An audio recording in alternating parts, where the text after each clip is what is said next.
Ada's life was one of luxury, but her heart remained empty. She had married a wealthy man, Chief Ugoji, who lived abroad.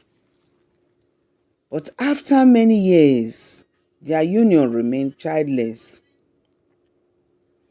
Why can't we have a child? Ada asked her husband, tears streaming down her face. We'll try again, Chief Ugoji replied, but his voice lacked conviction. Years went by, and Ada's hopes began to fade. She tried every traditional medicine, every prayer, and every medical treatment, but nothing seemed to work. One day, Chief Ugoji's family came to visit from Nigeria. They were traditional and conservative, and they believed that a woman's primary role was to bear children. You are not worthy of being a part of this family, Chief Ugoji's mother said, her voice dripping with disdain. You are barren. Ada felt like she had been slapped. She knew that she was not worthy in their eyes, but she had hoped that her husband would stand up for her. Chief Ugoji did not defend Ada. Instead, he turned to her and said, I'm sorry, Ada, but I think it's time for us to go our separate ways. Ada was devastated. She had given her heart and soul to this marriage, and now she was being cast aside like trash. But what about our life together? Ada asked, her voice shaking with emotion. We can still be friends, Chief Ugoji said, his voice cold and detached. Ada left the house, her heart heavy with grief. She knew that she would never be able to go back to her husband, but she also knew that she had to move on. Years passed, and Ada's longing for a child never faded. She tried every means to adopt, but it seemed impossible. One day, her friend Norma introduced her to a family with a daughter named Aku, who was betrothed to someone but had become pregnant out of wedlock. She had mistakenly followed other men while waiting for her betrothed. Her parents were heartbroken, but because the man was very wealthy,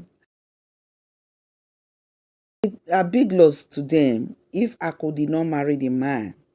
So they decided to hide her in the room for 9 months. They did not want anyone to know Ako was pregnant until she gave birth.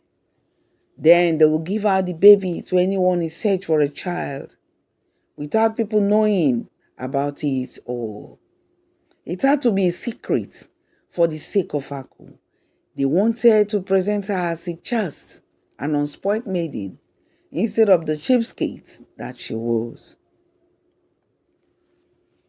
Aku's family is willing to give up the child she will give birth to, Norma said, but you must promise to take good care of them. Ada's heart skipped a beat. This could be her chance to finally become a mother.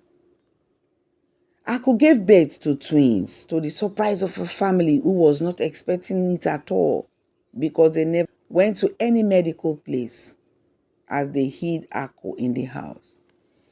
They were in a hurry to discard the babies when she gave birth in a hospital and quickly handed them out as money was handed over to them by Ada.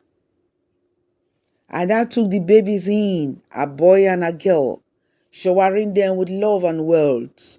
She had finally become a mother and nothing else mattered. She had the money and now 2 babies at that. Mama Ada, we are so grateful to you, the twins would say, their voices filled with joy as they grew up with Ada, their adoptive mother, without their knowing it. Ada's life was transformed and she finally felt complete. Meanwhile, Aku married her betrothed, but she never had any child again. Her husband divorced her, citing her barrenness after several years. Aku, you are not worthy of being my wife, he said, echoing the same words Sifugoji had used on Ada many years ago. I could remain childless, watching Ada and the twins thrive. As the years went by, Ada's twins grew into brilliant individuals, and she couldn't be prouder. Mama Ada, we love you, they would say, their voices filled with gratitude as they looked at their mother. Aku, on the other hand, lived a life of regret. Her eyes often fixed on Ada's happy family as they watched them grow. The contrast between their lives was a poignant reminder that sometimes the decisions we make can have far reaching consequences. Ada's story spread throughout the community as people got to know a reminder that life is full of ups and downs. Some people may be blessed with wealth but struggle with family. Others may have a loving family but struggle financially.